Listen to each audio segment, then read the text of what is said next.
हाँ, तो हम लोग क्या देखा था कि ग्लूकोज क्या है ना, साइक्लिक स्ट्रक्चर में एग्जिस्ट करता है, ठीक है ना। तो आज हम लोग क्या करेंगे, ग्लूकोज का साइक्लिक स्ट्रक्चर के बारे में पढ़ेंगे, ठीक है ना, कि कैसे इसका साइक्लिक स्ट्रक्चर है। तो यहाँ पे देखते हैं कि इन कार्बोहाइड्रेट, बेसिकली कार्बोहाइड्रेट में जो साइक्लिक स्ट्रक्चर है वो बेसिकली लिखा है हॉवर्थ प्रोजेक्शन फार्मूला। जैसे हम लोग ओपन चेन स्ट्रक्चर किससे ड्रॉ कर रहे थे ना, फिशर प्रोजेक्शन फार्मूला में, फिशर प्रोजेक्शन। बट अब साइक्लिक स्ट्रक्चर को कैसे ड्रॉ करेंगे ना, हॉवर्थ प्रोजेक्शन फार्मूला। इसीलिए हमने लिखा है कि cyclic structure of carbohydrate, carbohydrate का जो साइक्लिक स्ट्रक्चर है उसको हम लोग किससे रिप्रेजेंट करेंगे ना, हॉवर्थ प्रोजेक्शन फार्मूला। तो हम लोग को क्या करना होगा, कन्वर्ट करना होगा Fischer projection to Haworth projection, ठीक है ना। तो यहाँ पे लिखो एक चीज कि इन carbohydrate cyclic structure basically two types. In carbohydrate cyclic structure basically two types, TWO, two types. क्या है ना, pyranose form and furanose form. कौन सा फॉर्म होता है, pyranose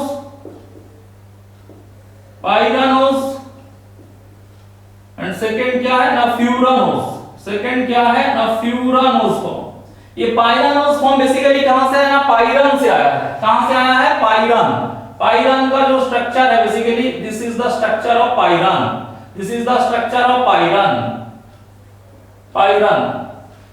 है। ये क्या है ना, सिक्स मेंबर्ड रिंग। और फ्यूरानोस जो आया है ये बेसिकली कहां से है, फ्यूरन से आया। फ्यूरन तो हम लोग पढ़े हैं एरोमेटिक कंपाउंड में, ठीक है ना। तो ये फ्यूरन ये क्या है, फाइव मेंबर्ड रिंग। तो जहां पे जिस साइक्लिक कार्बोहाइड्रेट के जिस साइक्लिक स्ट्रक्चर में 6 मेंबर्ड रिंग होगा, 6 मेंबर्ड रिंग साइक्लिक स्ट्रक्चर, उसको हम लोग बोलेंगे पाइरानोस। और जिसमें 5 मेंबर्ड रिंग वाला साइक्लिक स्ट्रक्चर होगा उसको हम लोग बोलेंगे फ्यूरानोस, ठीक है ना। अब बेसिकली पाइरानोस किस फॉर्म में रहता है, तो ये भी लिख लेना कि पाइरानोस फॉर्म बेसिकली एग्जिस्ट इन एल्डोहेक्सोस। पाइरानोस जो फॉर्म रहता है ये बेसिकली किस में रहता है ना, एल्डोहेक्सोस में रहता है। किसमें, एल्डोहेक्सोस। और फ्यूरानोस किसमें रहता है ना, कीटोहेक्सोस। किसमें रहता है, कीटोहेक्सोस में, कीटोहेक्सोस में रहता है, ठीक है ना। ये एल्डो मतलब aldehyde, 6 membered ring with function group aldehyde. और यहां पे क्या है, 6 मेंबर्ड रिंग सॉरी फ्यूरानोस में रहता है ना, तो ये 5 मेंबर्ड रिंग, कीटोहेक्सोस रहता है 5 मेंबर्ड रिंग विद 6 कार्बन, ठीक है ना। तो एल्डोहेक्सोस फंक्शनल ग्रुप एल्डिहाइड, रिंग का साइज कितना होगा, रिंग का साइज होगा 6 मेंबर्ड रिंग। और कीटोहेक्सोस में फंक्शनल ग्रुप क्या रहेगा, कीटो, और रिंग का साइज कितना होगा 5 मेंबर्ड रिंग, ठीक है ना। But number of carbon atom लेकिन सही रहेगा, ठीक है ना। अब हम लोग क्या करेंगे ना, conversion of Fischer projection to Haworth projection. तो हेडिंग डालो कि कन्वर्जन ऑफ फिशर प्रोजेक्शन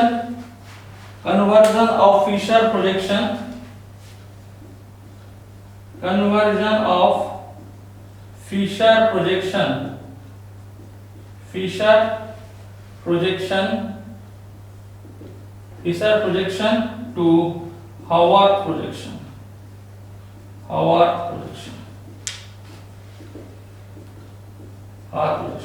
तो एक साइड में लिखना फिशर प्रोजेक्शन और एक साइड में लिखना हॉवर्थ प्रोजेक्शन। एक साइड में यहाँ पे लिखना फिशर प्रोजेक्शन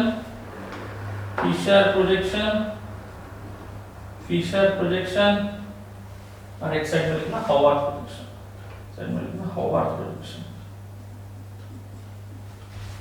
प्रोजेक्शन।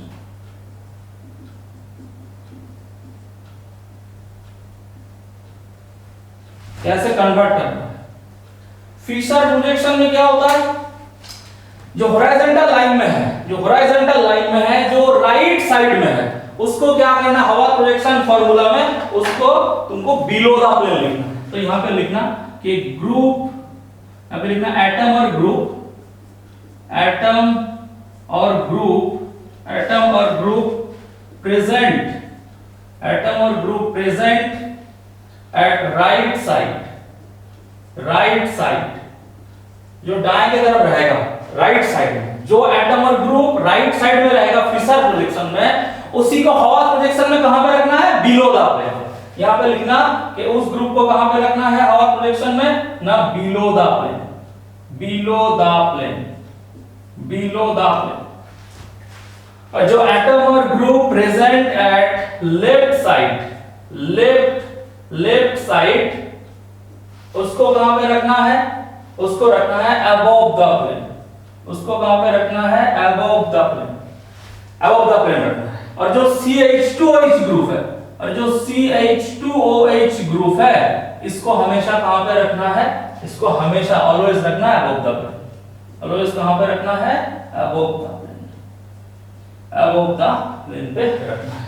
तो ये हमारा फिशर प्रोजेक्शन से हम लोग हॉवर प्रोजेक्शन में कन्वर्ट कर रहे हैं, ठीक है ना। तो करते हैं पहले ग्लूकोज का जो दो स्ट्रक्चर है अल्फा डी ग्लूकोज और बीटा डी ग्लूकोज, उसको हम लोग हॉवर प्रोजेक्शन में कन्वर्ट करेंगे।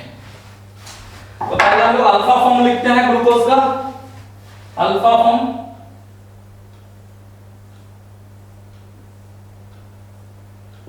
ये अल्फा फॉर्म है,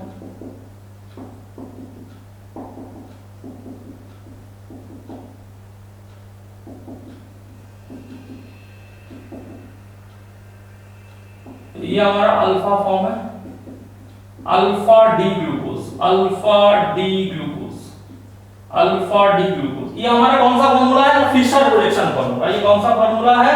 this is our Fischer projection formula. कौन सा फार्मूला? ना फिशर प्रोजेक्शन फार्मूला। अब इसको हम लोग करना है हॉवर प्रोजेक्शन। तो यहाँ पे टोटल कितना मेंबर रिंग है देख लेते हैं। टोटल कितना मेंबर रिंग है यहाँ पे? ना ये हमारा एक बॉन्ड हो गया, ये 2 3 4 5 6, तो ये 6 मेंबर रिंग है। मतलब 6 मेंबर रिंग मतलब पाइरानोज फॉर्म में है। तो पाइरानोज फॉर्म में यहाँ पे देखो हम लोग कैसे करेंगे हॉवर प्रोजेक्शन फार्मूला में, कैसे करेंगे? इसका जो स्ट्रक्चर होगा पहले 6 मेंबर रिंग को ऐसे ड्रॉ करेंगे। ये हमारा 6 मेंबर रिंग हो गया। अब इसको क्या है? इसको ऐसे करेंगे। ये इसको हम लोग क्या करेंगे? ये जो स्ट्रक्चर है ये हम लोग इमेजिनरी प्लेन मान लेंगे, और ये जो प्लेन से ऊपर की तरफ है अबव द प्लेन और नीचे की तरफ बिलो द। तो मैंने क्या बोला कि यहाँ पे जो ग्रुप राइट साइड में प्रेजेंट है उसको कहां पे लिखना है? Below the plane. तो यहाँ पे देखो, तो यहाँ पे जो है हमारा, यहाँ पे राइट साइड में क्या है? OH है, 2 OH राइट साइड में है, 1 2 3 OH राइट साइड में है, तो ये बिलो द प्लेन में आएगा। एक OH लेफ्ट साइड में अबव द प्लेन जाएगा, और CH2OH कहां पे जाएगा? ऊपर में जाएगा, ठीक है ना। अब इस कार्बन का नंबरिंग कर लेते हैं, कार्बन का नंबरिंग कर लेते हैं। यहाँ पे देखो कार्बन का नंबरिंग करते हैं। कार्बन का नंबरिंग में ये हमारा फर्स्ट कार्बन, ये सेकंड, ये थर्ड, फोर्थ, फिफ्थ और ये सिक्स्थ। इसको हम लोग नंबरिंग कर लेते हैं 1 2 3 4 5 और 6 में क्या जाएगा? मैं बोला CH2OH कहां पे रहेगा? हमेशा अबव द प्लेन। तो यहाँ पे CH2OH को हम लोग पहले ऊपर में लिख दिया, और ये हमारा हो गया 6 नंबर। अब देखो फर्स्ट कार्बन में क्या है? फर्स्ट कार्बन में OH क्या है? राइट साइड में, इसको बिलो द प्लेन लिख दिया, बिलो द प्लेन लिख दिया, और H को कहां लिख दिया? अबव द प्लेन, क्योंकि लेफ्ट साइड में है अबव द प्लेन चला। फिर सेकंड कार्बन में OH कहां पे है? देखो राइट साइड में, तो राइट साइड में कहां जाएगा? बिलो द प्लेन, इसको फिर से हम लोग बिलो द प्लेन लिख दिया, H को कहां लिख दिया? ऊपर। फिर यहां पे राइट साइड में कौन है? H, इसको बिलो द प्लेन लिख दिया, OH को ऊपर। फिर यहां पे OH को बिलो द, इसको H। तो ये हो गया हमारा hover projection formula of alpha D glucose. Alpha D glucose का ये कौन सा फार्मूला हो गया? ना हॉवर प्रोजेक्शन फार्मूला हो गया, ठीक है ना। ये कौन सा फार्मूला हो गया? हॉवर प्रोजेक्शन फार्मूला हो गया, हॉवर प्रोजेक्शन हो गया। और ये कौन सा है? ना ये फिशर प्रोजेक्शन। कौन सा है? ये फिशर, ये फिशर प्रोजेक्शन, फिशर प्रोजेक्शन। देखो फिशर से हॉवर में कन्वर्ट कर दिया। ऐसे ही बीटा डी ग्लूकोज का भी कर सकते हैं। बीटा डी ग्लूकोज का क्या है?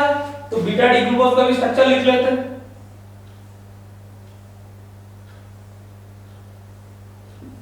बीटा डी में क्या है? फर्स्ट वाले कार्बन में कॉन्फ़िगरेशन चेंज हो जाता है,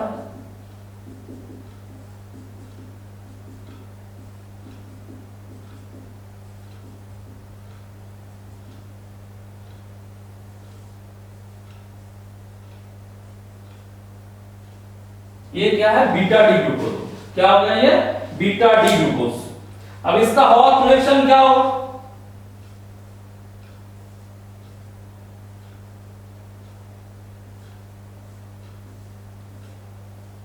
इसका तो यहां पे देखो राइट साइड में क्या है, इसको भी नंबरिंग कर लेते हैं कार्बन का 1 2 3 4 5 6। तो यहां पे 6 में कौन सा आ जाएगा, CH2OH, CH2OH आ गया, ठीक है ना, CH2OH आ गया। अब फास्ट कार्बन में जो यहां पे भी नंबरिंग कर लेते हैं 1 2 3 4 5 6। जैसे देखो नंबरिंग कर लिया। अब हम लोग फास्ट कार्बन में हाइड्रोजन कहां पे है, राइट साइड में, तो कहां पे जाएगा, बिलो द प्लेन। और OH कहां पे, लेफ्ट साइड में, ये कहां पे जाएगा, अबव द प्लेन। तो ऐसे ही कर देते हैं। तो यहां पे हाइड्रोजन राइट साइड में, इसको बिलो द प्लेन लिख दिया, OH को अबव द प्लेन लिख दिया, फिर OH को यहां पे बिलो द प्लेन, ये अबव द प्लेन। फिर थर्ड नंबर में हाइड्रोजन राइट साइड में below the plane, OH above the plane, right side में क्या है, H, यहां पे राइट साइड में फोर्थ नंबर कार्बन में OH below the plane, H, ये हो गया हमारा बीटा डी ग्लूकोज। क्या हो गया ये हमारा हो गया beta D glucose, beta D glucose. ये फिशर है, ये क्या है, हवा, beta D glucose, beta D glucose, ठीक है ना। तो ऐसे हम लोग क्या कर रहे हैं ना, फिशर प्रोजेक्शन में हवा प्रोजेक्शन फॉर्मूला, हवा projection only applicable for the cyclic structure of carbohydrate, ठीक है ना, इसको नोट डाउन करो। अब इसको नेम क्या होगा, अब ये ग्लूकोज है, बीटा डी ग्लूकोज। अब ये कौन सा फॉर्म है, 6 मेंबर रिंग, तो ये पाइरानोज फॉर्म में आ गया, इसीलिए इसको बोलते हैं बीटा डी ग्लूकोज और बीटा डी ग्लूकोपाइरानोज। यहां पे बीटा डी ग्लूकोज के जगह तुम ग्लूकोपाइरानोज भी बोल सकते हो, बीटा डी ग्लूकोपाइरानोज, ग्लूकोपाइरानोज, पाइरानोज, ठीक है ना। सॉरी ये अल्फा हो गया, ये अल्फा फॉर्म है, तो ये अल्फा डी ग्लूकोपाइरानोज। और यहां पे क्या हो जाएगा, ये बीटा डी ग्लूकोज है, इसके भी क्या नेम हो जाएगा, beta D glucopyranose. Beta D glucose भी लिख सकते हो या ग्लूकोपाइरानोज भी लिख सकते हो यहां, ठीक है, नोट डाउन करो।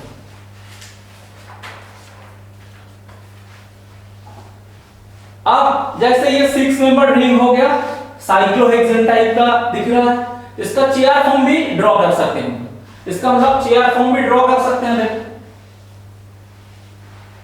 इसका चेयर फॉर्म कैसे ड्रॉ करेंगे,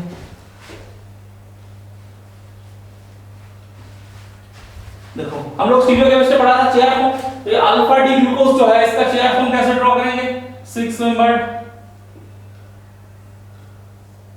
ये चेयर फॉर्म। तो यहां पे क्या है, इसका भी नंबरिंग कर लेते हैं कार्बन का, ये 1 2 3 4 5, ये 5 हो गया, और 6 हो जाएगा CH2OH। ये अबव द प्लेन है, तो इसका अबव द प्लेन कर देंगे ऐसे, CH2OH इक्वेटोरियल, ठीक है ना, CH2OH। इसको थोड़ा सा बड़ा करते हैं, इक्वेटोरियल में CH2OH। फास्ट कार्बन में क्या है, बिलो द प्लेन क्या है, OH, तो OH को हम लोग क्या करेंगे, बिलो द प्लेन करेंगे। H को कहां पे करेंगे, अल्फा का कर रहा हूं मैं, किसका ड्रॉ कर रहा हूं, चेयर फॉर्म भी अल्फा डी ग्लूकोज का ड्रॉ कर रहा हूं। तो देखो यहां पे फास्ट कार्बन में हाइड्रोजन क्या अबव द प्लेन है, और OH कहां पे, बिलो द प्लेन। तो H कहां पे चला जाएगा, एक्सियल, सॉरी H चला जाएगा इक्वेटोरियल में, और हाइड्रोक्सिल ग्रुप कहां पे आ जाएगा, एक्सियल यहां पे बिलो द प्लेन। फिर इसके बाद देखो सेकंड कार्बन में OH कहां पे है, बिलो द प्लेन, तो OH यहां पे क्या हो जाएगा, बिलो द प्लेन ऐसे इक्वेटोरियल में। ये एक्सियल इक्वेटोरियल हम लोग पहले डिस्कस कर चुके हैं स्टीरियोकेमिस्ट्री में, ये चला जाएगा ऊपर एक्सियल में, हाइड्रोजन एक्सियल में चला जाएगा। फिर थर्ड नंबर कार्बन पे कहां पे है, H कहां पे, बिलो द प्लेन मतलब ये हाइड्रोजन एक्सियल में आ जाएगा, और OH कहां पे आ जाएगा, इक्वेटोरियल में। फोर्थ कार्बन में देखें, फोर्थ कार्बन में OH कहां पे आ जाएगा, इक्वेटोरियल में, और हाइड्रोजन कहां पे आ जाएगा, एक्सियल में। और फिफ्थ में क्या हो जाएगा, ये एक्सियल में आ जाएगा हाइड्रोजन, और CH2OH इक्वेटोरियल में चला जाएगा। तो ये किसका चेयर फॉर्म हो गया ना, अल्फा डी ग्लूकोज का, alpha D glucopyranose, alpha D glucopyranose, pyranose. फिर ऐसे ही बीटा डी ग्लूकोज का अगर करें, बीटा डी ग्लूकोबाइरानोस का करें, तो इस स्ट्रक्चर का चेयर फॉर्म ड्रॉ करते हैं। इस स्ट्रक्चर का चेयर फॉर्म ड्रॉ करेंगे तो क्या होगा, देखो यहां पे ये चेयर फॉर्म ड्रॉ कर दिया। अब देखो इसका भी नंबरिंग कर देते हैं, 1 2 3 4 5 और ऊपर में CH2H इक्वेटोरियल में है। तो 1 में क्या है, 1 में हाइड्रोजन यहाँ पे क्या है, बिलो द प्लेन, OH कहां पे है, अबव द प्लेन। तो हाइड्रोजन यहाँ पे आ जाएगा एक्सियल में, OH चला जाएगा इक्वेटोरियल में। फिर सेकंड कार्बन में क्या होगा, सेकंड कार्बन में OH कहां पे है, बिलो द प्लेन। तो बिलो द प्लेन है तो यहाँ पे इक्वेटोरियल में आ जाएगा और हाइड्रोजन कहां पे चला जाएगा, एक्सियल पे। फिर थर्ड में हाइड्रोजन कहां पे, बिलो द प्लेन, तो हाइड्रोजन आ जाएगा एक्सियल में, OH कहां पे चला जाएगा, इक्वेटोरियल में। फिर फोर्थ में बाकी एज यूजुअल, बाकी सेम ही होगा। फोर्थ में क्या होगा, OH बिलो द प्लेन, तो इक्वेटोरियल में, हाइड्रोजन अबव द प्लेन, और 6 में हाइड्रोजन एक्सियल में। ये हमारा क्या हो गया, बीटा डी ग्लूकोबाइरानोस। ये क्या हो गया, बीटा डी ग्लूकोबाइरानोस, ग्लूकोबाइरानोस। ये थोड़ा ध्यान में रखना कि यहाँ पे बार बार बता रहा हूं, फिशर से हवा कैसे कन्वर्ट करना है। जो फिशर प्रोजेक्शन में हॉरिजॉन्टल लाइन में राइट साइड में, उसको बिलो द प्लेन करना है, और जो लेफ्ट साइड में है उसको अबव द प्लेन करना है, और CH2H को हमेशा अबव द प्लेन रखना है, ठीक है ना। ये देखिए, अब फिशर से हवा से आप चेयर फॉर्म में कैसे कन्वर्ट करेंगे ना, पहले तुमको साइक्लोहेक्सेन जैसे चेयर फॉर्म ड्रॉ करते हैं वो चेयर फॉर्म ड्रॉ कर लेना, जहां पे एक्सियल इक्वेटोरियल बॉन्ड होता है वो दे देना। उसके बाद क्या है, तुमको यहां पता चलता है अबव द प्लेन में कौन सा है और बिलो द प्लेन कौन सा है, चेयर फॉर्म में ये पता है, स्टीरियोकेमिस्ट्री हम लोग पढ़े थे। फिर उसके बाद क्या करना है, जो बिलो द प्लेन में उसको बिलो में रख देना, और जो अबव द प्लेन उसको अबव में रख देना, हो गया। अब यहां पे देखो, ये अल्फा डी और बीटा डी में स्टेबिलिटी किसका ज्यादा है ना, यहाँ पे ध्यान में देखो कि ये जो हाइड्रोजन है, यहाँ पे खाली कॉन्फ़िगरेशन कहां पे चेंज है, फास्ट कार्बन में तो चेंज है, NO वाली कार्बन में चेंज है, खाली फास्ट कार्बन में खाली कॉन्फ़िगरेशन चेंज है, बाकी तो सब सेम है। तो स्टेबिलिटी डिपेंड करेगा कौन सा, ने फास्ट कार्बन पे डिपेंड करेगा। क्या डिफरेंस है यहाँ पे ना, यहाँ पे हाइड्रोजन इक्वेटोरियल में है, यहाँ पे OH इक्वेटोरियल में है, और यहाँ पे हाइड्रोजन कहां पे है, यहाँ पे हाइड्रोजन एक्सियल में बीटा में, और अल्फा में OH एक्सियल में। तो OH तो थोड़ा बड़ा है हाइड्रोजन से, तो यहाँ पे क्या होगा, 1,3 डाइएक्सियल इंटरेक्शन ज्यादा होगा। ये स्टीरियोकेमिस्ट्री में बताया था कि 1,3 डाइएक्सियल इंटरेक्शन जहां पे ज्यादा होगा, 1,3 डाइएक्सियल इंटरेक्शन जहां पे ज्यादा होगा, वहां पे क्या होगा, वहां पे तुम्हारा स्टेबिलिटी कम हो जाएगा। और यहाँ पे क्या है, 1,3 डाइएक्सियल इंटरेक्शन क्या है, यहाँ पे 1,3 डाइएक्सियल इंटरेक्शन कम है, क्योंकि OH बल्कि ग्रुप कहां पे चला गया, इक्वेटोरियल में। तो इसीलिए ये क्या हो गया, ये ज्यादा स्टेबल हो गया। इसीलिए बीटा डी ग्लूकोबाइरानोस क्या हो गया, मोर स्टेबल। क्या हो गया, ये मोर स्टेबल हो गया, और ये क्या है, लेस स्टेबल हो गया, लेस स्टेबल हो गया। इसीलिए बीटा फॉर्म का परसेंटेज कितना है, 64%। इसीलिए बीटा डी ग्लूकोबाइरानोस का कितना परसेंटेज होता है, 64%, और इसका परसेंटेज कितना होता है, इसका परसेंटेज होता है 36%, ठीक है ना। तो ये थोड़ा ध्यान में रखना है। नेक्स्ट जो है फ्रुक्टोज। फ्रुक्टोज भी क्या करता है, फ्रुक्टोज भी साइक्लिक फॉर्म में रहता है, फ्रुक्टोज भी साइक्लिक फॉर्म में रहता है, ठीक है ना।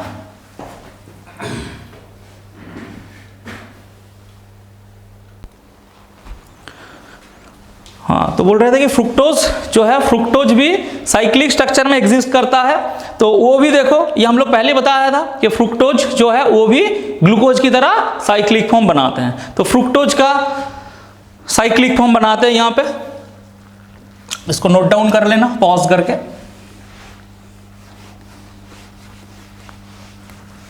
तो फ्रुक्टोज का स्ट्रक्चर लिखते हैं पहले। फ्रुक्टोज जो है, फ्रुक्टोज का साइक्लिक स्ट्रक्चर हम लोग बताए थे कि फ्रुक्टोज का जो साइक्लिक स्ट्रक्चर है,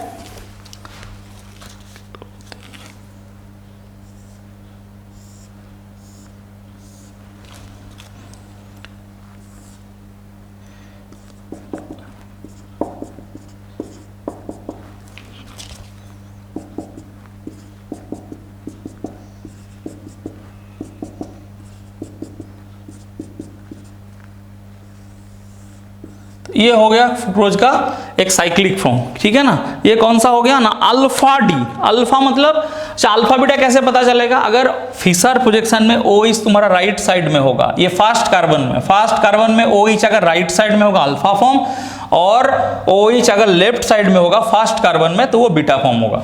वो फ्रुक्टोज के लिए भी है कि यहाँ पे OH कहाँ पे है, राइट साइड में है फिशर प्रोजेक्शन में, तो ये कौन सा फॉर्म हो जाएगा, अल्फा फॉर्म। तो यहाँ पे क्या हो गया, अल्फा डी फ्रुक्टो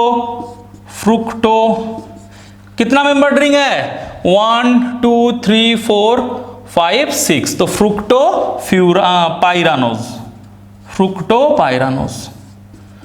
फ्रुक्टोपाइरानोस। इसका हवार्ड प्रोजेक्शन फॉर्मूला कैसा होगा, ये भी ड्रॉ करते हैं इसका हवार्ड प्रोजेक्शन फॉर्मूला। तो पहले ऐसे 6 मेंबर रिंग ड्रॉ करते हैं,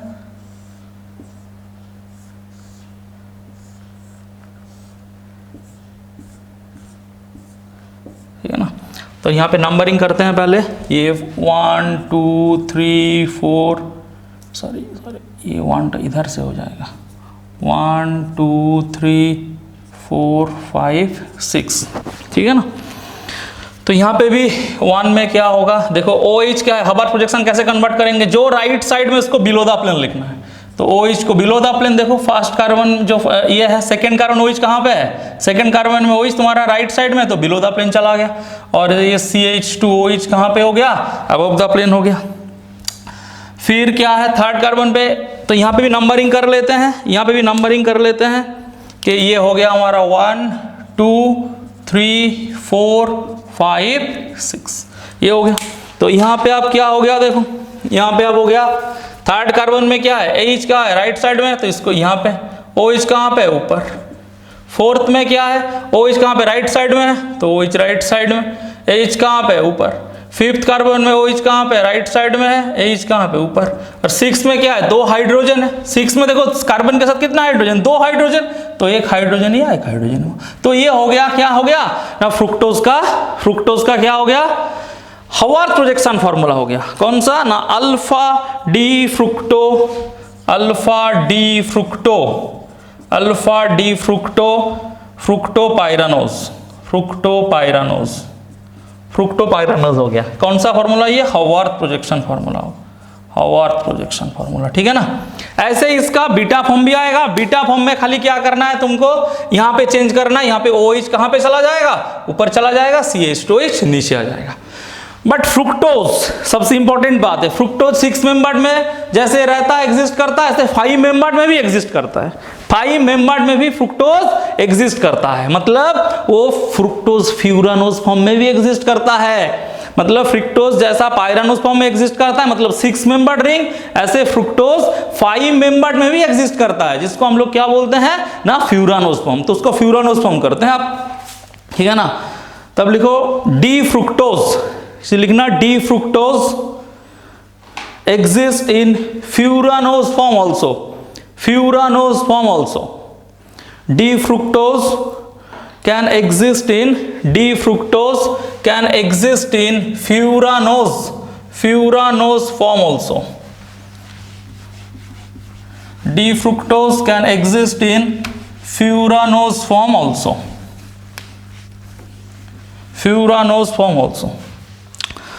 तो देखो इसका जो 5 मेंबर्ड रिंग है वो कैसे हम लोग ड्रा करेंगे, 5 मेंबर्ड, जैसे कि पहले इसका फिशर प्रोजेक्शन करते हैं कि ओपन चेन, फ्रुक्टोज का पहले ओपन चेन कैसा है, ओपन चेन है ऐसे,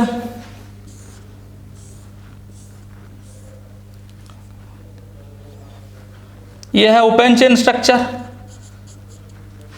ओपन चेन स्ट्रक्चर इसमें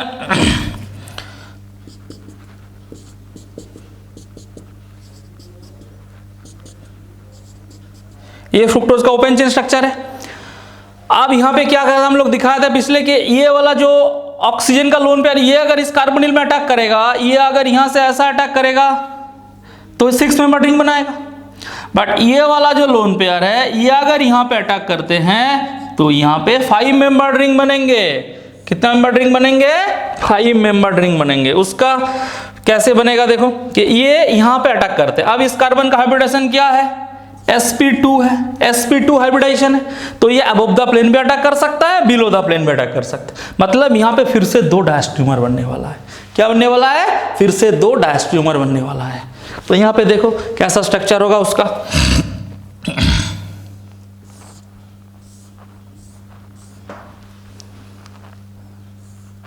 ठीक है ना,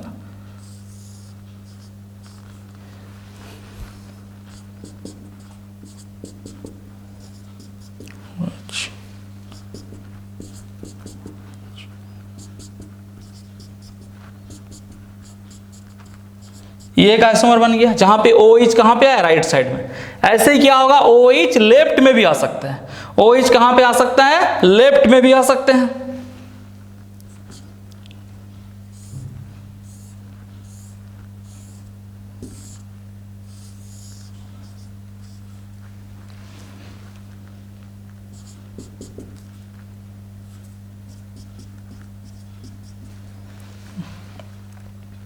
बाकी सब सेम रहेगा, बाकी सब क्या रहेगा? सेम रहेगा, सेम रहेगा। ठीक है ना। अब इसका नेम क्या हो जाएगा? ये तो क्या ओपन चेन स्ट्रक्चर है, ये क्या है? D fructose. क्या हो गया ये? D fructose. डी फ्रुक्टोज हो गया, ये डी फ्रुक्टोज हो गया। तो अब यहाँ पे क्या होगा? ऐसे डी फ्रुक्टोज है तो ये क्या हो जाएगा? देखो OH यहाँ पे क्या है? राइट साइड में, तो अल्फा फॉर्म। अब कितने मेंबर रिंग बना है यहाँ पे? 1। देखो ये वाला क्या है? पूरा एक बॉन्ड है, ये जो है पूरा एक बॉन्ड है, तो एक बॉन्ड हो गया। 2 3 4 5, तो कितना मेंबर रिंग हुआ? 5 मेंबर रिंग। और OH राइट साइड में है तो अल्फा फॉर्म, तो क्या हो जाएगा? Alpha D fructo furanose. क्यों? 5 मेंबर रिंग है, 5 मेंबर रिंग मतलब फ्यूरानोज। तो यहाँ पे इसका नेम क्या हो जाएगा? Alpha D fructofuranose, fructofuranose. और इसका नेम क्या हो जाएगा? OH कहां पे है? लेफ्ट साइड में है, तो बीटा डी फ्रुक्टोफ्यूरानोस। क्या नेम हो जाएगा इसका? यहां पे लिख देते हैं, बीटा डी फ्यूरानोस। ठीक है ना, फ्यूरानोस। ये क्या हो गया? Cyclic structure. तो फ्रुक्टोज याद रखना, साइक्लिक स्ट्रक्चर दोनों में रहता है, 6 मेंबर्ड में भी रहता है, 5 मेंबर्ड में भी रहता है। मतलब पायरानोस्पर्म में भी रहता है, फ्यूरानोस्पर्म में भी रहता है। ठीक है ना। अब इसका हवा प्रोजेक्शन फार्मूला, इसका हवा प्रोजेक्शन फार्मूला करते हैं, कैसा होगा? 5 मेंबर्ड रिंग है, तो 5 मेंबर्ड रिंग ड्रॉ करते हैं यहाँ पे।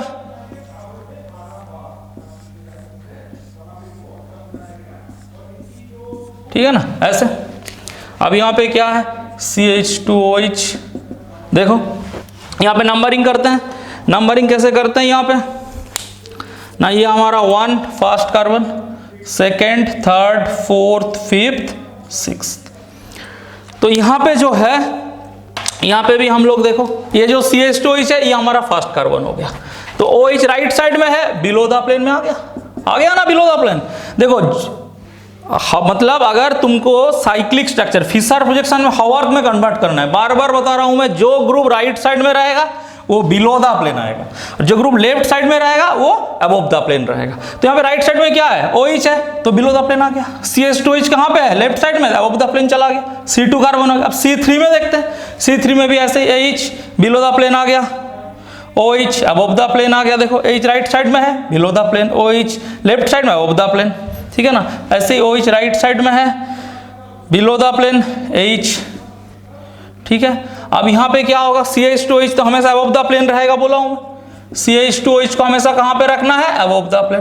तो यहाँ पे भी नंबरिंग कर लो, यहाँ पे भी नंबरिंग कर लो। ये 1 2 3 सॉरी, ये हो गया 1 2 3 4 5 6। तो ये क्या हुआ? हवा प्रोजेक्शन फॉर्मूला हो गया किसका? Alpha D fructofuranose, alpha D फ्रुक्टोफ्यूरानोस।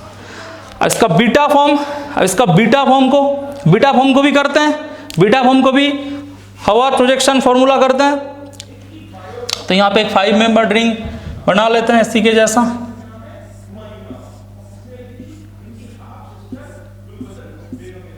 Change खाली कहाँ पे होगा, तो यहाँ पे भी नंबरिंग कर देते हैं 1 2 3 4 5 6। ये काफ़ी इंपॉर्टेंट है इसलिए बता रहा हूँ क्योंकि हवा प्रोजेक्शन फार्मूला आते हैं एग्जाम में। तो यहाँ पे देखो ये हो गया 1 CH2 वाला 1, ये हो गया second, third fourth fifth six. तो यहाँ पे भी हम लोग CH2 आप OH कहाँ पे, आप राइट साइड में, अब ये चला जाएगा बिलो द प्लेन में, अब ये कहाँ पे चला जाएगा बिलो द प्लेन में, और OH कहाँ पे चला जाएगा अबव द प्लेन में। फिर बाकी जैसा है वैसा ही रहेगा, H OH, बाकी तो चेंज नहीं होगा कुछ, बाकी तो जैसा है वैसा ही। तो यहाँ पे भी ऐसे ये हो गया 1 2 3 4 5, ये क्या हो गया 6। ये क्या हो गया हमारा बीटा डी फ्रुक्टोफ्यूरानोस, ये क्या हो गया हमारा बीटा डी फ्रुक्टोफ्यूरानोस, फ्रुक्टोफ्यूरानोस। ये क्या हो गया दोनों हवा प्रोजेक्शन फॉर्मूला। तो इसको नोट डाउन करो, इसको नोट डाउन करो।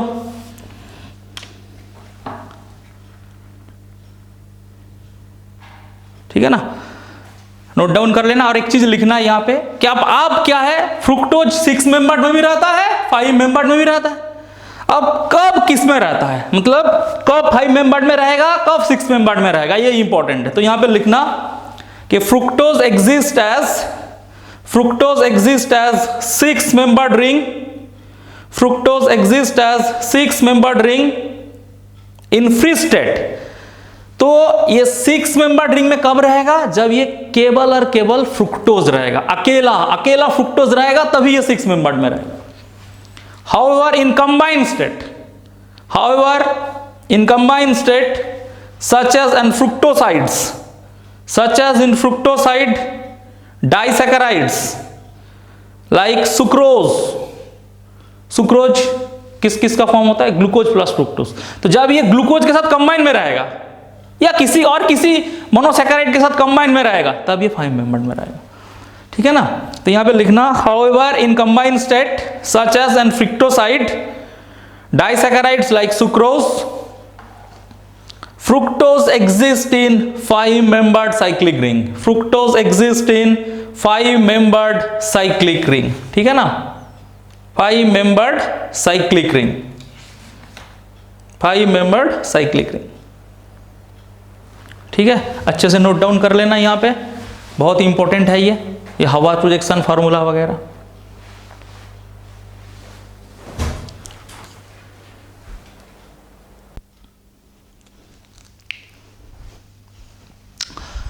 तो अभी हम लोग क्या डिस्कस कर रहे थे, अभी हम लोग डिस्कस कर रहे थे कि ग्लूकोज और फ्रुक्टोज साइक्लिक फॉर्म में रहता है। ग्लूकोज क्या रहता है ना, ग्लूकोज रहता है तुम्हारा पायरानोज फॉर्म में, और फ्रुक्टोज पायरानोज और फ्यूरानोज दोनों फॉर्म में रहता है। ठीक है ना, जब कंबाइन फॉर्म में रहता है फ्रुक्टोज, तब वो क्या है 5 मेंबर रिंग में रहता है, और जब अकेले रहते हैं मतलब किसी के साथ कंबाइन नहीं रहते हैं, तब वो कौन सा फॉर्म में रहता है ना, फ्यूरानोज फॉर्म, मतलब 6 मेंबर रिंग में। अब हम लोग क्या पढ़ेंगे ना, म्यूटा रोटेशन। अभी थोड़ा देर पहले बताया था कि म्यूटा रोटेशन भी प्रूव करता है कि ग्लूकोज साइक्लिक स्ट्रक्चर में रहता है। तो लिखो म्यूटा रोटेशन, म्यूटा रोटेशन, म्यूटा रोटेशन। म्यूटा रोटेशन क्या है पहले लिख लो, मैं इसके बाद डिस्कस करता हूं ना। In crystalline form alpha and beta D glucose, in crystalline form alpha and beta D glucose are quite stable. In crystalline form alpha and beta D glucose are quite stable, but each form of glucose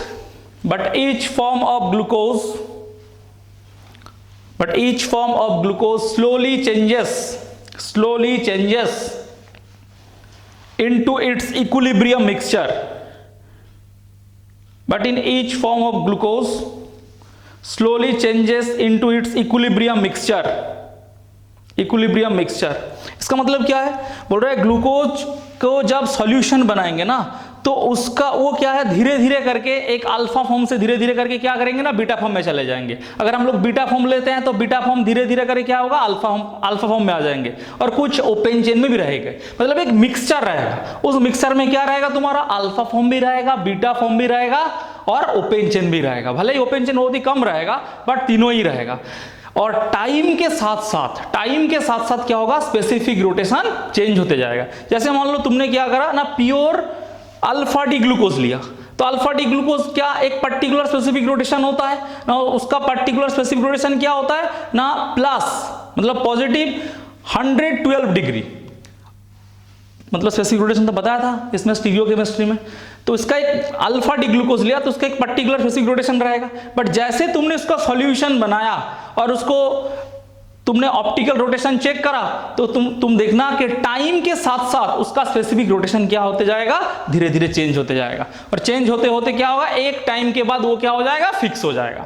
तो ये time के साथ जो उसका specific rotation change होते जा रहा है, इसी को क्या बोलते हैं ना, म्यूटा रोटेशन। अगर तुम बीटा डी ग्लूकोज लेते हो, उसका जो स्पेसिफिक रोटेशन है वो कितना होता है ना, प्लस 19 डिग्री। अगर तुम प्योर बीटा डी ग्लूकोज लिया और उसका सॉल्यूशन बनाया, तो वो भी धीरे धीरे स्पेसिफिक रोटेशन क्या करेगा, टाइम के साथ साथ चेंज होते जाएगा। इसी फैक्टर को क्या बोलते हैं ना, म्यूटा रोटेशन। तो यहां पे लिख लेना और एक चीज, the process of change of specific rotation, the process of change of specific rotation of an optically active substance with time to equilibrium state is called muta rotation। तो यहां पे देखना कैसे होता है, यहां पे कि यहां पे जो अल्फा डी ग्लूकोज होता है, अल्फा डी ग्लूकोज ये क्या करता है, टाइम के साथ साथ ये स्पेसिफिक रोटेशन चेंज करता है। यहां पे क्या था, इक्विलिब्रियम मिक्सचर, मतलब यहां पे क्या होगा, ओपन चेन रहेगा, और यहां पे क्या रहेगा, बीटा डी ग्लूकोज।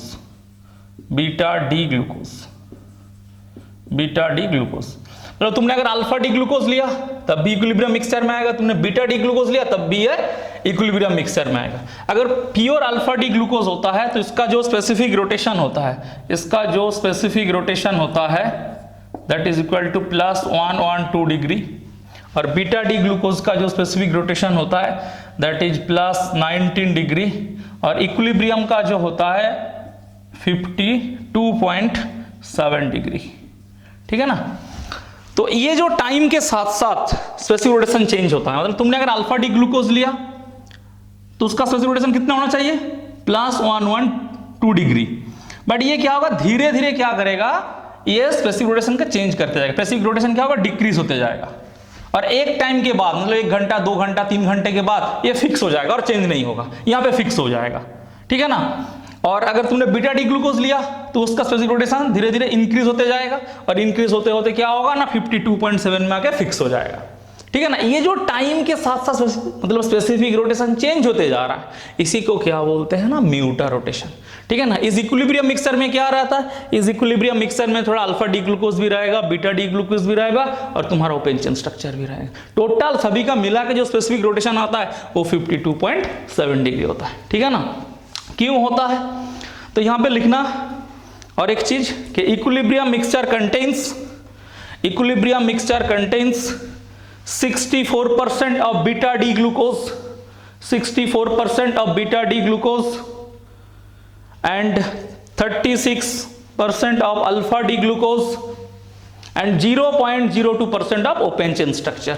ठीक है ना। मतलब ये जो अल्फा डी ग्लूकोज कितना रहेगा, अप्रोक्सीमेटली 36%, ओपन चेन जो होगा, और ये जो बीटा डी ग्लूकोज अप्रोक्सीमेटली 64%, और ओपन चेन कितना रहेगा, ओपन चेन जो है, ओपन चेन रहेगा 0.02%, ना कि बराबर 0.02%। ये हम लोग पहले भी बता चुके हैं।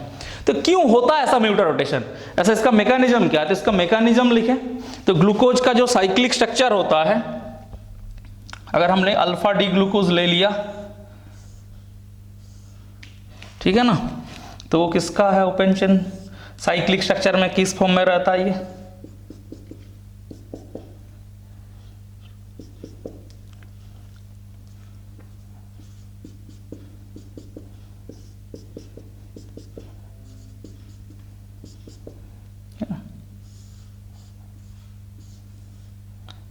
ये ग्लूकोज का क्या है ना साइक्लिक स्ट्रक्चर, ये अल्फा फॉर्म है। क्या है ये? अल्फा फॉर्म है, अल्फा फॉर्म। अब तुमने इसका वाटर में सॉल्यूशन बनाया, किसमें सॉल्यूशन बनाया? वाटर में। अब वाटर क्या काम करता है? It acts as an acid as well as base, ठीक है ना, क्योंकि वाटर क्या है? एक एम्फोटेरिक सॉल्वेंट है। वाटर क्या है? एम्फोटेरिक सॉल्वेंट है। Water can act as an acid as well as base. तो यहां पे वाटर क्या करेगा?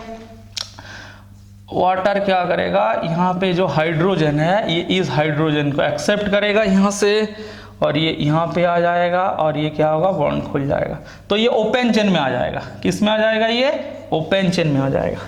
कैसे ओपन चेन में आ जाएगा? इसको ये कर दो। ओपन चेन में कैसे आ जाएगा? तो ग्लूकोज का जो ओपन चेन होता है,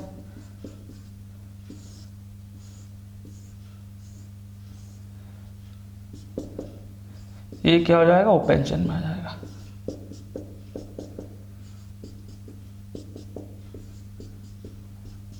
ओपन चेन में आ गया, ये ओपन चेन में आ गया।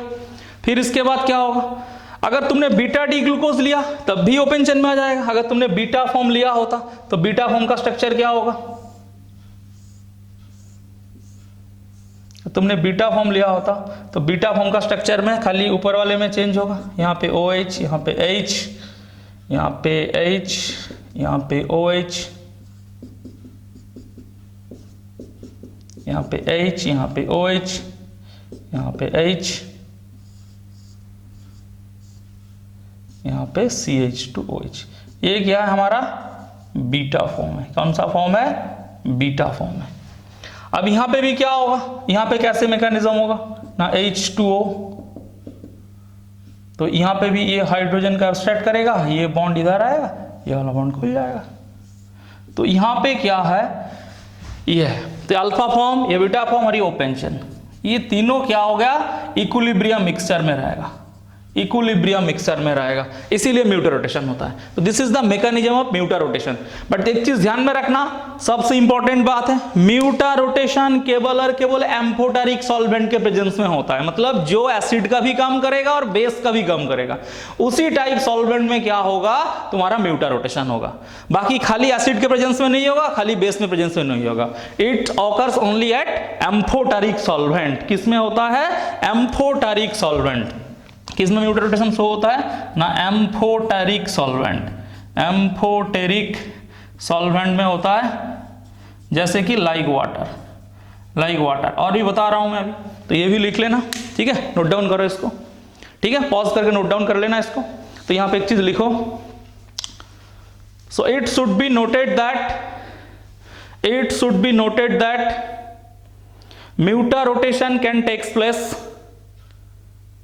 it should be noted that mutar rotation can takes place in amphoteric solvents only, in amphoteric solvents only, that is solvent, bracket में लिखना, that is solvent which can act both as an acid as well as base, which can act as an acid as well as base। जैसे अगर हम लोग pyridine लेते हैं, अगर मान लो ग्लूकोज को तुमने किस में लिया ना? पिरिडीन में। पिरिडीन का स्ट्रक्चर तो सबको पता है, पिरिडीन, ठीक है ना? एरोमेटिक कंपाउंड में पढ़े थे। ये क्या है? पिरिडीन। क्या है ये? पिरिडीन है, पिरिडीन। पिरिडीन के किसका काम करता है? Acts as a base. तो खाली पिरिडीन में म्यूटर रोटेशन होगा? अगर क्वेश्चन पूछा जाता है कि खाली पिरिडीन में म्यूटर रोटेशन होगा, नहीं, क्योंकि ये it acts as a base. अगर हम लोग बोलते हैं कि क्रेसॉल, क्रेसॉल होता है ऑर्थोक्रेसॉल, पैराक्रेसॉल। जैसे क्रेसॉल क्या होता है? OH होता है, और यहाँ पे क्या होता है? CH3 रहता है। अगर ऑर्थो में रहता है CH3 तो ऑर्थोक्रेसॉल, मेटा में रहेगा तो मेटाक्रेसॉल, पैरा में रहेगा तो पैराक्रेसॉल। क्रेसॉल यहाँ पे क्या काम करता है ना? एसिड, क्योंकि इसमें OH। अगर पूछता हूं कि ग्लूकोज अगर क्रेसॉल में डिसॉल्व किया, क्या म्यूटर रोटेशन शो करेगा? नहीं करेगा। क्यों नहीं करेगा? क्योंकि एसिडिक सॉल्यूशन है, ये बेसिक है एसिडिक सॉल्यूशन। तो ना तो पिरिडीन में म्यूटर रोटेशन शो करेगा, ना तो क्रेसॉल में शो करेगा। बट अगर तुमने ऐसा सॉल्वेंट बनाया कि पिरिडीन और क्रेसॉल दोनों को मिक्स कर दिया, ऐसा सॉल्वेंट बनाया, तब होगा म्यूटर रोटेशन? हाँ होगा। तो यहां पे भी बहुत चीज इंपॉर्टेंट है कि खाली पिरिडीन में म्यूटर रोटेशन शो नहीं करेगा, क्रेसॉल में भी म्यूटर रोटेशन शो नहीं करेगा। बट अगर पिरिडीन और क्रेसॉल दोनों को मिक्स कर लिया तब लेकिन ये म्यूटर रोटेशन शो करेगा। काफी इंपॉर्टेंट है ये, नोट डाउन कर लेना इसको। नेक्स्ट जो हम लोगों का टॉपिक है, तो ये म्यूटर रोटेशन हो गया। नेक्स्ट जो टॉपिक है हम लोगों का ग्लाइकोसाइड्स, ठीक है ना? तो हेडिंग डालो ग्लाइकोसाइड्स।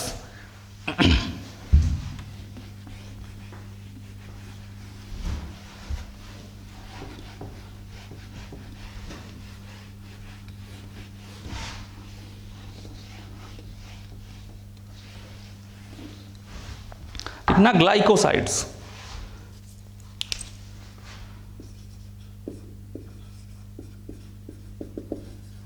ग्लाइकोसाइड्स, ग्लाइकोसाइड्स क्या है पहले लिख लो कि when the monosaccharides are treated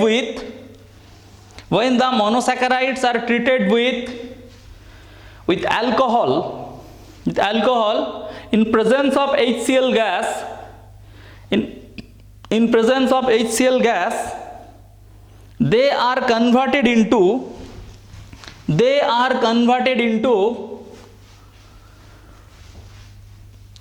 cyclic acetal or ketyls. They are converted into cyclic acetals or ketyls.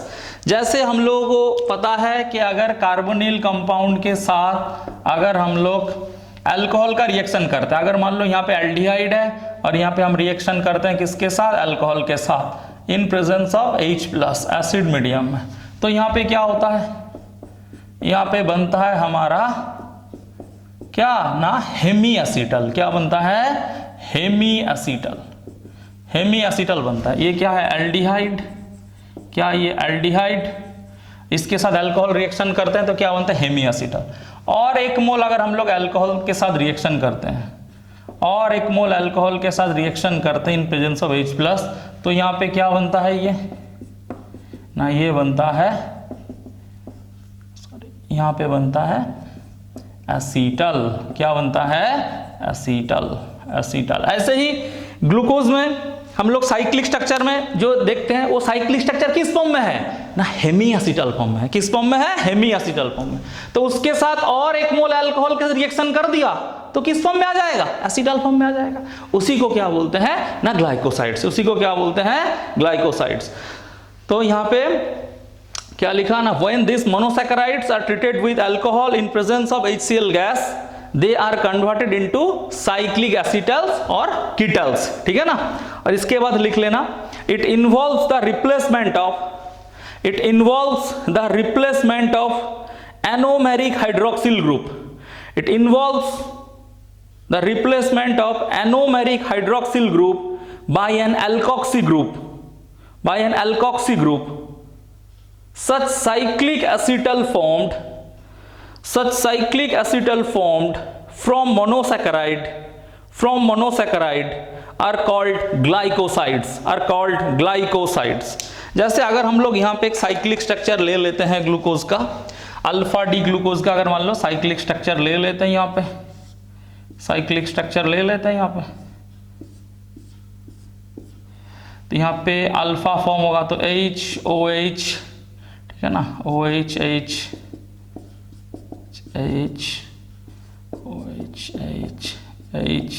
CH2H। ये क्या है हमारा, अल्फा फॉर्म है ग्लूकोज का साइक्लिक फॉर्म में, अल्फा ग्लूकोपाइरानोज। ठीक है ना। इसके साथ अगर हम रिएक्शन करते हैं, HCl अल्कोहल का हम लोग मिथानॉल के साथ रिएक्शन कर रहे हैं in presence of HCl gas, तो यहाँ पे क्या होगा, ये हमारा क्या है, एनोमेरिक कार्बन है। ये वाला कौन सा कार्बन है, एनोमेरिक कार्बन होता है। तो यहाँ पे रिएक्शन होगा, और यहाँ पे क्या लग जाएगा, OCH3 लग जाएगा। क्या लग जाएगा, OCH3 लग जाएगा।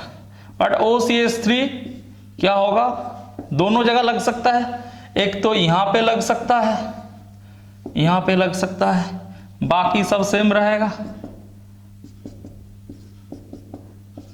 ठीक है ना। इसका मैकेनिज्म कैसा है, ये हम लोग कार्बोनिल में पढ़ चुके हैं। यहाँ पे क्या होता है, पहले OH2 निकलता है, कार्बोकैटायन बनता है, फिर इसके जाके लोन पेयर जाके क्या करता है, यहाँ पे अटैक करता है। पहले HCl गैस से H+ आएगा, यहाँ से OH2 बनेगा, OH2+, यहाँ से OH2 निकल जाएगा, यहाँ पे कार्बोकैटायन बनेगा। उसके बाद CH3 का ऑक्सीजन का ये जो लोन पेयर है, ये लोन पेयर यहाँ पे आके अटैक करेगा। ठीक है ना, यहाँ लोन पेयर है, कार्बोकैटायन में अटैक करेगा। अब कार्बोकैटायन हाइब्रिडेशन क्या होगा, sp2, तो अबव द प्लेन भी आ सकता है, बिलो द प्लेन भी आ सकता है। तो यहाँ पे क्या होगा, और एक आइसोमर भी बनेगा, यहाँ पे, मतलब ऊपर में क्या आ जाएगा, OCH3 आ जाएगा, यहाँ पे H। ठीक है ना। तो यहाँ पे ऐसे रिएक्शन होगा।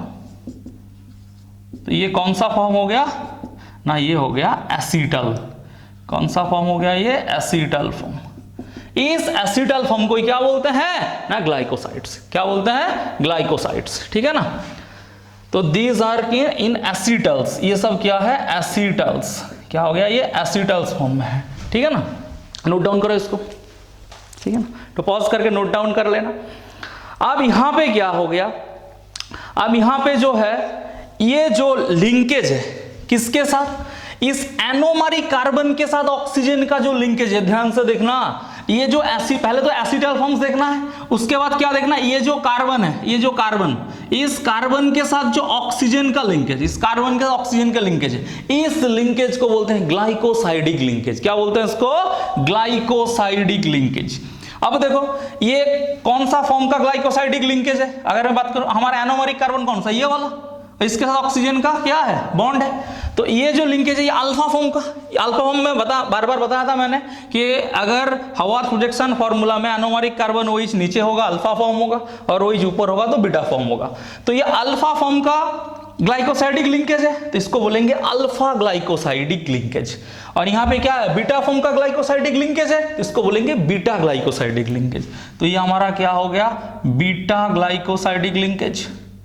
Beta glycosidic linkage. और ये क्या हो गया? Alpha glycosidic linkage. ये क्या हो गया? Alpha glycosidic linkage.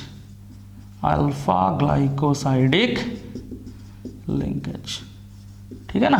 तो ये दोनों काफी इंपॉर्टेंट है। तो ग्लाइकोसाइडिक लिंकेज और मतलब alpha glycoside beta glycoside linkage देखना। यहां पे तुम अल्फा ग्लूकोपाइरानोज लिया, अगर तुम बीटा लेते तब भी ये दोनों बनता। तुम यहां पे अगर बीटा बनते तब भी यहां पे कार्बोकेटन बनता, फिर दोनों होगा। तो यहां पे अल्फा ग्लूकोपाइरानोज लो, बीटा ग्लूकोपाइरानोज लो, तुम्हारा दोनों ये बनेंगे। ठीक है ना? अल्फा लिंक अल्फा ग्लाइकोसाइडिक ही बनेंगे, बीटा ग्लाइकोसाइडिक लिंकेज भी बनेगा। ठीक है ना? तो यहां पे लिख लेना एक चीज, the bond between anomeric carbon, the bond between anomeric carbon and OCH3 group. This is the anomeric carbon and OCH3 group. Bond between anomeric carbon and OCH3 group is known as glycosidic linkage. Is known as glycosidic linkage. The glycosidic linkage present in alpha and beta glycosides. Alpha and beta glycosides is known as alpha and beta glycosidic linkage. Is known as alpha and beta glycosidic linkage. ठीक है ना? इसका naming कैसे करेंगे? Naming कैसे करेंगे? तो यहां पे लिखना nomenclature of glycosides. Nomenclature of glycosides. Nomenclature of glycosides. Nomenclature of glycosides. ठीक है ना? कैसे नोमेनक्लेचर करेंगे ना? ये जो हम लोग क्या है, ये किसका आया है? ग्लूकोज का है। ये जो हम लोग स्ट्रक्चर करें, किसका स्ट्रक्चर करें? ग्लूकोज का। तो ग्लूकोज का क्या करेंगे? यहां पे ग्लूकोज लिख के यहां पे क्या होगा? IDE ऐड कर देंगे। लास्ट में क्या है? ग्लूकोज का जो ग्लूको है AC हटा के वहां पे ID ऐड कर देंगे। ठीक है ना? तो यहां पे लिखना कि name of glycoside is obtained by replacing the terminal of monosaccharide.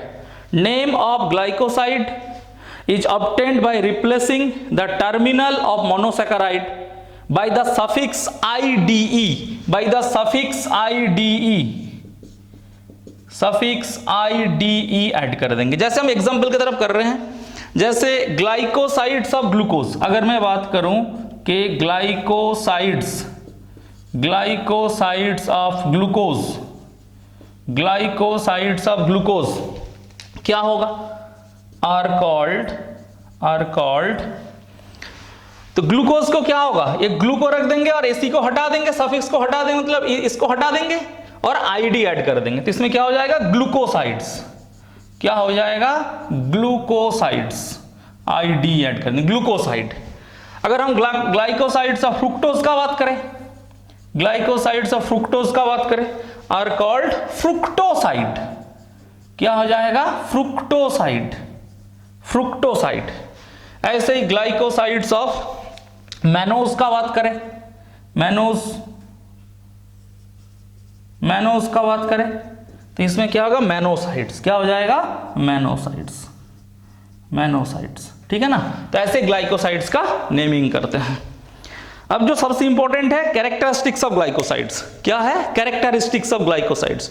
तो हेडिंग दो characteristics of glycosides, characteristics of glycosides.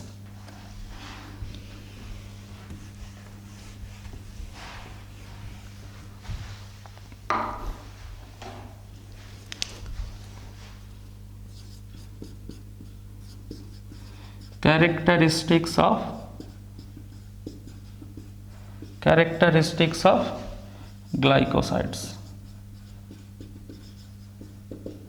क्या है? पहला point, glycosides like ether or acetals, glycosides like ether or acetals are hydrolyzed in acidic solution to form the monosaccharides and the alcohol, they are stable in neutral or basic solution। सबसे important बात है, they are stable in neutral or basic solution। तो glycoside किसमें stable है? काफी important है। Glycoside stable है केवल न्यूट्रल और बेसिक सॉल्यूशन में। एसिडिक सॉल्यूशन में डिकम्पोज हो जाता है। एसिडिक सॉल्यूशन में ग्लाइकोसाइड वापस रिएक्शन करके तुम्हारा ये हेमियासिटल वगैरह बना लेंगे। बट न्यूट्रल और बेसिक सॉल्यूशन में क्या है? स्टेबल है। न्यूट्रल सॉल्यूशन मतलब वाटर जैसे हो गया, ठीक है ना। बेसिक सॉल्यूशन NaOH हो गया। तो बेसिक और न्यूट्रल सॉल्यूशन में स्टेबल है, बट एसिडिक सॉल्यूशन में ये अनस्टेबल है। नोट डाउन कर लेना, काफी इंपॉर्टेंट है। Second point, as glycosides are not hydrolyzed in neutral or basic solution, as glycosides are not hydrolyzed in neutral or basic solution, they do not reduce failing solution or tolerance reagent, they do not reduce failing solution और Tollens reagent. अब देखो, हम लोग Fehling solution और Tollens जो solution जो reaction करते हैं एल्डिहाइड के साथ, कौन सा मीडियम में करते हैं? हम बेसिक मीडियम में करते हैं। कौन सा मीडियम में करते हैं? बेसिक मीडियम में। और कौन सा ग्रुप होना चाहिए? ना एल्डिहाइड ग्रुप होना चाहिए, या तो हेमी एसिटल फॉर्म में होना चाहिए। अगर कार्बोहाइड्रेट का बात करें तो हेमी एसिटल फॉर्म में रहना चाहिए, इस फॉर्म में रहना चाहिए। मतलब एनोमरिक कार्बन में एक OH ग्रुप रहेगा तभी तो उसको हेमी एसिटल बोलेंगे। एनोमरिक कार्बन में एक OH रहेगा तभी उसको मतलब कौन सा फॉर्म में रहेंगे? वो हेमी एसिटल फॉर्म में रहेगा। तो बोल रहा है कि अगर ग्लाइकोसाइड तुम्हारा बेसिक सॉल्यूशन में स्टेबल है तो ये तो हेमी एसिटल फॉर्म में नहीं जाएगा। तो हेमी एसिटल फॉर्म में नहीं जाएगा तो ये टॉलेंस और फेलिंग्स को रिड्यूस नहीं कर सकता है। बात समझ में आएगी नहीं? अगर हम लोग इस ग्लाइकोसाइड मतलब एसिटल फॉर्म को अगर हम लोग इसमें किस फॉर्म में ले लिया ना, कौन सा सॉल्यूशन में ले लिया? बेसिक मीडियम में ले लिया, बेसिक सॉल्यूशन में ले लिया, तो ये तो हेमी एसिटल फॉर्म में नहीं जाएगा। और हेमी एसिटल फॉर्म में नहीं जाएगा तो ये रिड्यूस नहीं कर सकता है। इसीलिए बोल रहा है कि अगर एसिटल या कीटल फॉर्म होगा और वो बेसिक सॉल्यूशन में होगा, वो रिड्यूस नहीं करेगा, टॉलेंस और फेलिंग सॉल्यूशन को रिड्यूस नहीं कर पाएगा। ठीक है ना? क्योंकि जब तक ये हेमी एसिटल फॉर्म में नहीं आएगा तब तक वो रिड्यूस नहीं कर पाएगा टॉलेंस और फेलिंग्स को। तो ये ध्यान में रखना काफी इंपॉर्टेंट है कि अगर ये हेमी एसिटल फॉर्म में रहेगा, मतलब एनोमरिक कार्बन में अगर OH ग्रुप रहेगा, एनोमरिक कार्बन में OH ग्रुप रहेगा तभी वो रिड्यूस कर सकता है। अगर OH ग्रुप नहीं रहेगा तो ये रिड्यूस नहीं कर सकता। सीधा सा ये बात याद रखिए। Third point, for the same reason alpha और beta glycoside, for the same reason alpha or beta glycosides in water it does not get convert into equilibrium mixture, therefore glycoside do not show muta rotation। ये भी important बात है। क्या बोल रहा है, अगर ये जो ग्लाइकोसाइड्स है ये अगर तुम्हारा हेमी एसिटल फॉर्म में नहीं गया तो ये म्यूटा रोटेशन भी नहीं शो कर सकता है, ये म्यूटा रोटेशन भी शो नहीं कर सकता। तो ये वाटर में अगर और कौन सा बोला बेसिक सॉल्यूशन में स्टेबल है तब भी हेमी एसिटल फॉर्म में नहीं जाएगा तो म्यूटा रोटेशन शो नहीं कर पाएगा। तो ये चीज ध्यान में रखना, अगर ये ग्लाइकोसाइड न्यूट्रल सॉल्यूशन में है या बेसिक सॉल्यूशन में है, ये ना तो टॉलेंस और फीलिंग्स को रिड्यूस कर पाएगा ना तो म्यूटा रोटेशन शो कर पाएगा, ठीक है ना, ये ध्यान में रखना, ठीक है ना। इसका मतलब क्या है लिखना कि that means configuration around anomeric carbon is fixed.